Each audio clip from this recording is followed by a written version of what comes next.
In the heart of Haryana's Yamunanagar district, amidst golden wheat fields and the shade of a sprawling mango orchard, stands a tree unlike any other. The locals call it Biharo Kapid, the tree of Biharo. But this is no ordinary tree. It is a living monument to a woman's courage, a symbol of pride for those who have been wronged, and a testament to the unyielding spirit of survival.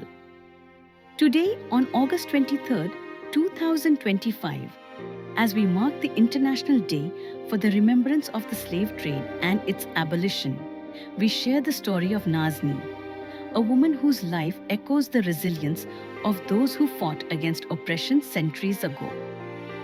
Picture a small village in Jharkhand, 1994.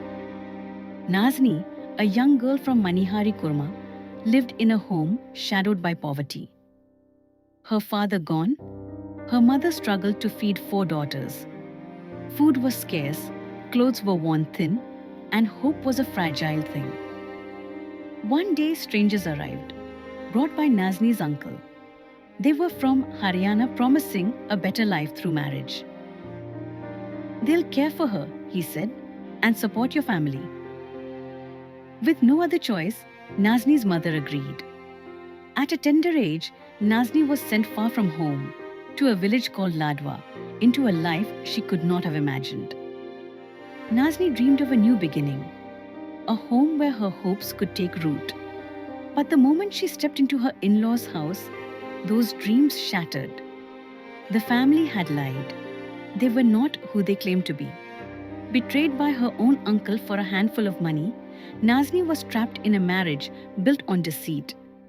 The villagers called her Biharo, a word dripping with contempt for women brought from other states. It was a label meant to diminish her, to mark her as an outsider. She was not one of them, they said, and they made sure she felt it. Nazni's days became a relentless cycle of toil and torment.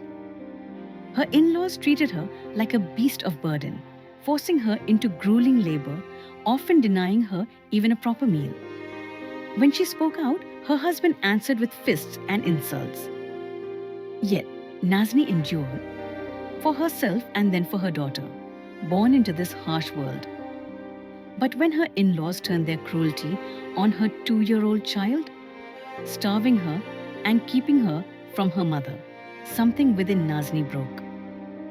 A mother's love is a force stronger than fear. For her daughter, she raised her voice. And for that, she was cast out, left with nothing but her child in her arms. With nowhere to go, no money, and no way back to Jharkhand, Nazni found herself at a railway station, surviving on alms. But this was not the life she would accept. Summoning her courage, Nazni somehow reached to Banyawala in search of work. She poured out her story, pleading for work. Moved by her strength, he gave her food and a purpose. Tending his mango orchard, that orchard and the little girl clutching her hand became Nazni's world. She built a hut among the trees, pouring her heart into their care, as if the roots of those trees could anchor her broken dreams. Years passed, and Nazni's life found a fragile rhythm. A man named Nazar Gorjar, touched by her story, asked to marry her. After hesitation, Nazni agreed, hoping for stability for her daughter. Together they built a life, Nazni tending the orchard, caring for livestock, and raising 6 children. But storms come unannounced.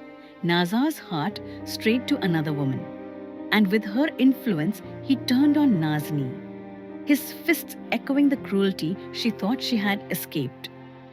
Daily abuse wore her down, and when illness struck, the other woman humiliated her, accusing her of faking it, striking her in front of her husband.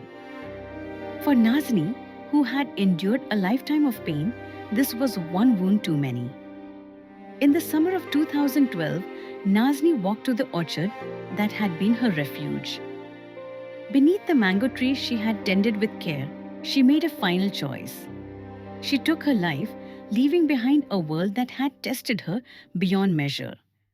But her story did not end there.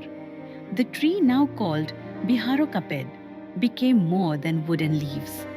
It became a symbol, a beacon of pride for women brought from distant states, women labeled Biharo, women who faced prejudice and pain yet stood tall. Its branches and bark, used by locals for healing amulets, carry Nazni's legacy of giving, even in death. Today, as we honor the International Day for the remembrance of the slave trade and its abolition, Nazni's story speaks to us. Like the enslaved people who rose in 1791 in Saint-Domingue, igniting the Haitian Revolution, Nazni fought against the chains of betrayal, exploitation, and dehumanization. Her life mirrors the struggle, sold into a system that sought to break her, labeled as less than human, yet rising again and again to reclaim her dignity. Biharo Ka Pet stands as a monument to her courage, teaching us that even in the face of unimaginable hardship, the human spirit can endure, resist, and inspire. For the women of Haryana, brought from far-off lands, this tree is a reminder to stay rooted in their identity, to stand firm for their self-respect. For the villagers, it is a place of healing and hope. And for us, on this day of remembrance, it is a call to honor those who have fought against oppression, past and present, and to continue their fight for justice, equality, and dignity for all. Biharo Ka Pet still stands in Baniawala, whispering Nazni's story to the winds. A story of a woman who never gave up, who gave everything, and whose legacy lives on in every leaf, every branch, and every heart it touches.